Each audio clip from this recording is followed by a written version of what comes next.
Ibrahim alaihissalam dakwah la ilaha illallah, tiada Tuhan selain Allah, jangan sembah kecuali Allah, la ilaha illallah, Ibrahim Rasulullah. Tapi bagaimana reaksi pengusaha pada penguasa pada saat itu? Ini ajaran Ibrahim, ajaran sesat. Tangkap dia, kejar, tangkap. Masih ingat kisahnya Ibrahim? Kan Ibrahim alaihissalam rajanya waktu itu Namrud. Raja Namrud ini dia punya kebiasaan, tradisi, agama nyembah berhala. Siapa yang membuat sembah berhala itu? Bapaknya. Coba, Ibrahim alaihissalam nabi, la ilaha illallah, tiada Tuhan selain Allah, justru bapaknya bikin patung berhala. Ketika Ibrahim mau lawan bapaknya, agak tahu sih mbokku ya. Orang la ilaha illallah, nah dia pergi bikin patung berhala. Akhirnya apa? Ibrahim mau lawan bapaknya. Ketika Ibrahim mau lawan bapaknya, ditegur sama Allah. Ibrahim sadar kok, bapakmu itu. Tapi dia nyembah berhala. Tapi itu ambokmu. Ajak muewai. Tapi dia nyembah berhala. Allah berfirman, lebih baik kau yang mengalah. Kau yang keluar dari desamu. Jangan kau lawan bapakmu. Dengar baik-baik ini anak muda.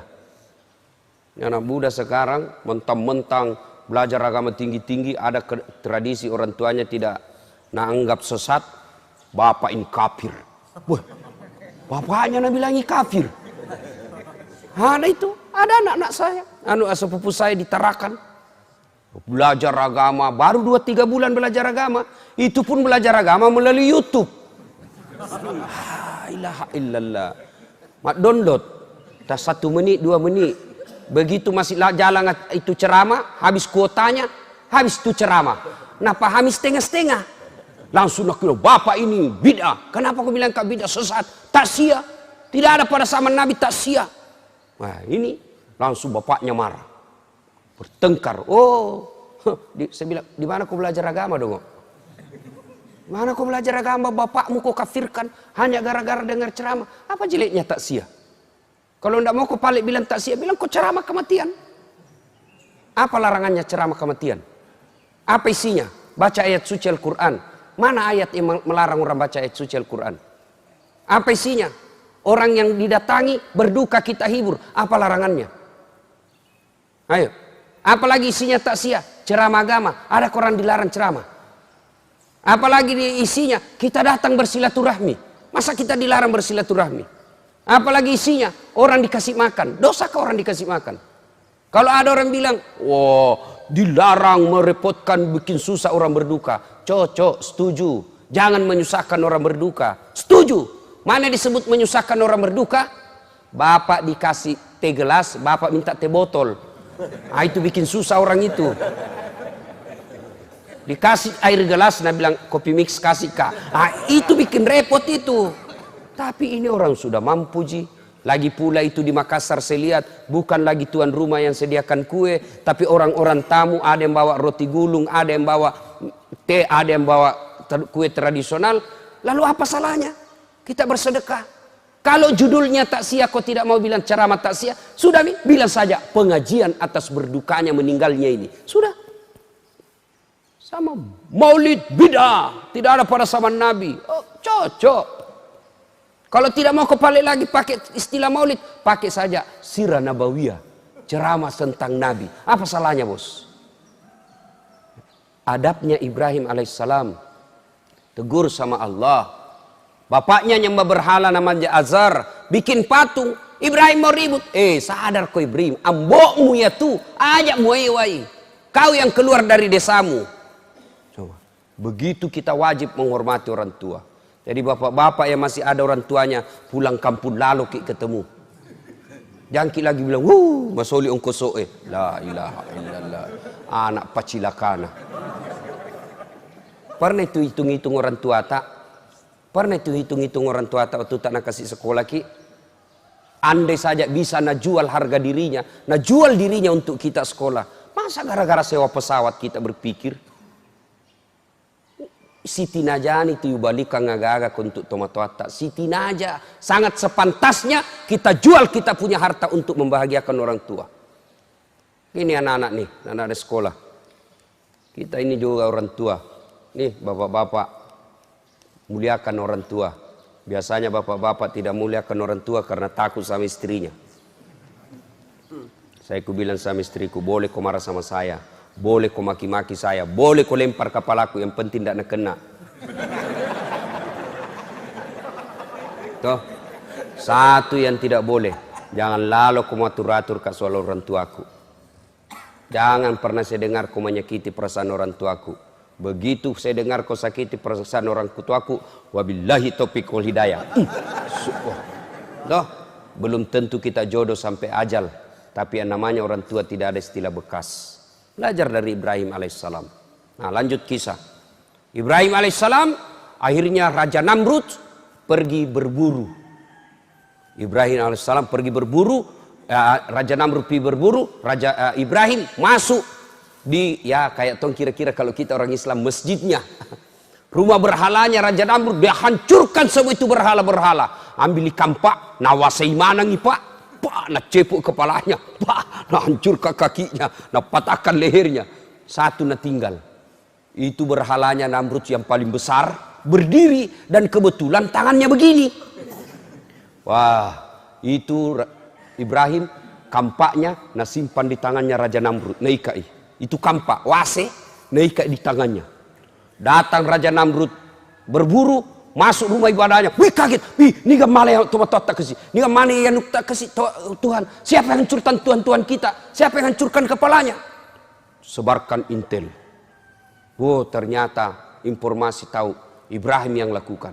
Ibrahim sidang, di sidang, lalu dinyatakan Ibrahim menurut penelitian dan pemeriksaan kamu yang hancurkan Tuhan kami. Nah bilang Ibrahim, siapa bilang? Bukan saya, kandalakah kalau saya? Tentu dalam hadis tidak ada bilang kandal, dalam cerita tidak ada bilang kandalah. Tahu aja enggak? Bukan saya. Apa kata Ibrahim? Bukan saya, ini. Nah ini boleh tulis namanya ini. Nah bilang bukan saya, ini. Kata ininya, ini menunjuk dirinya, meskipun tangannya menunjuk patung. Bukan saya, ini. Nah ini boleh tulis namanya ini. Saya itu tulis itu kan perlu bersayap dia kalau berbicara. Kenapa kau terlambat? Tidak terlambat, kau yang cepat datang.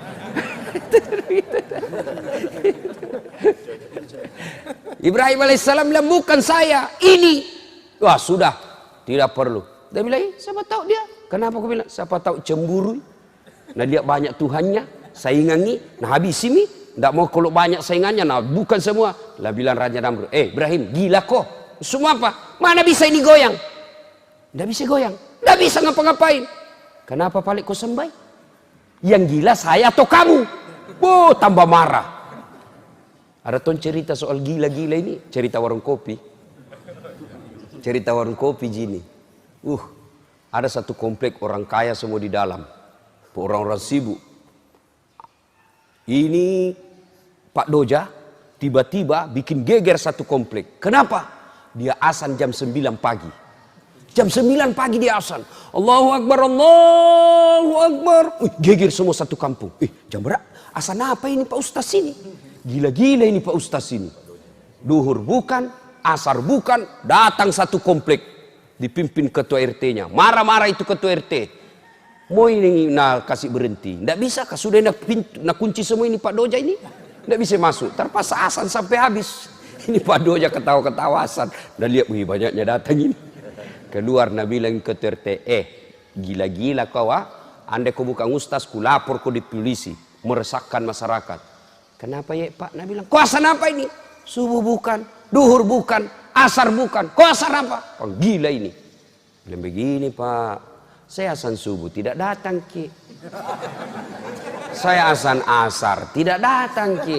Giliran saya asar jam 9, azan jam 9 baru Ki datang semua. Yang gila saya atau kamu? Ini cerita warung kopi ya. Jangan sampai kita praktek lagi di sini. Hai Bapak saudara-saudara sekalian, akhirnya Raja Namrud bikin keputusan hukum. Ibrahim harus dibunuh dan dibakar di lapangan untuk jadi pelajaran buat orang lain supaya dia tidak ulang. Dikumpullah api, menyala besar. Lalu Ibrahim alaihissalam diikat, dilempar masuk ke dalam bara api. Dilemparnya tidak pakai tapi dipateki, ketapel. Kan besar sekali tuh api, jadi siapa yang dekat kepanasan, dipatek Pak, dikasih masuk. Tahu kak patek tuh? Ketapel, tahu? Tuh patek. Waktu dulu SMP patek-patek, dibikin dari apa itu? Pangka kayu begini, dikasih karet, baru kita kasih bengkok itu kasih bentuk paku, baru dipatek mangganya orang. Bah! Jatuh, pas jatuh nak kejar yang punya. Masa lalu, tapi sudah meminta maaf. Nah, ibu bapak, saudara-saudara sekalian, dibakarlah Ibrahim dalam api yang sangat besar. Ibu-ibu, bapak-bapak, kalau manusia dibakar dalam api, hidup atau mati? Hidup atau mati? Pasti mati menurut hukum biologi. Tapi kalau Allah yang berkehendak, Ibrahim dibakar dalam api yang sangat besar, tidak mati, malah keluar kedinginan. Al-Quran menjelaskan, Allah perintahkan, kuni api, dingin kau, selamatkan Ibrahim alaihi salam. Dia bilang Quran, dingin dan selamatkan Ibrahim. Andai saja tidak ada kata selamat, membeku Ibrahim. Dingin, selamatkan Ibrahim alaihi salam. Keluar Ibrahim, dibakar. Orang sudah bilang, cik dako, mati nako. Andre pak buatanmu. Apa yang terjadi? Ibrahim keluar dalam bara api, justru kedinginan dia keluar. Coba, tidak masuk di akal. Kalau Allah yang mau, pasti. Yang tuan coba-coba ini ayat Pak. Ada mahasiswaku, nak bilang bohong-bohong ini Pak Ustaz. Kenapa kau bilang kak bohong? Nak bilang, ku coba itu ku kasih ku baca itu ayat, baru ku tes tanganku di atas kompor gas. Kenapa? Dia bilang, halus sih. Aku bilang bukan ayat yang salah, kau yang dongo. Itu ayat untuk Nabi Ibrahim. Jangan lalu kau coba-coba hangus kau itu. Nah, tidak masuk akal. Kalau Allah yang berkehendak pasti terjadi.